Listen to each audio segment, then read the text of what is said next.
নাকি কোন গ্রামে কয়টা পুকুর আছে এটাও জানে, অথচ কুমিল্লার মতো একটা জেলায় 2000 সাল থেকে ইপিজেড আছে সেটা তিনি জানেন না। তাদের প্রতি আমাদের আহ্বান থাকবে, আপনারা 17 বছর লন্ডনে ছিলেন, আগে বাসের ভিতর থেকে নামুন এবং বাংলাদেশের অলিগলি রাস্তাঘাটে একটু হেঁটে দেখেন, বাংলাদেশকে আগে চিনেন, তারপরে আমরা ভরসা করতে পারবো যে আপনারা বাংলাদেশের জন্য কিছু করতে পারবেন কি পারবেন না। আমরা প্রত্যন্ত অঞ্চলের অলিগলি থেকে উঠে আসা নেতৃত্ব, আমরা মানুষকে ভয় দেখিয়ে নয়, মানুষের দরজায় দরজায় গিয়ে ম্যান্ডেট চাওয়া নেতৃত্ব।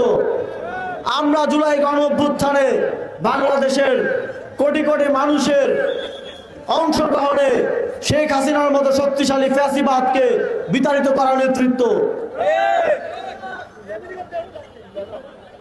আমরা তাদের মতো বিভিন্ন আজগুবে বক্তব্য, আজগুবে বিভিন্ন ফ্যান্টাসি টক দিয়ে বাংলাদেশের মানুষকে বিভ্রান্ত করতে চাই না। আমরা মাটি থেকে উঠে এসেছি, আমরা জানি মাটির মানুষের কি কি সমস্যা আছে, তার কি কি বাস্তববাদী সমাধান হতে পারে।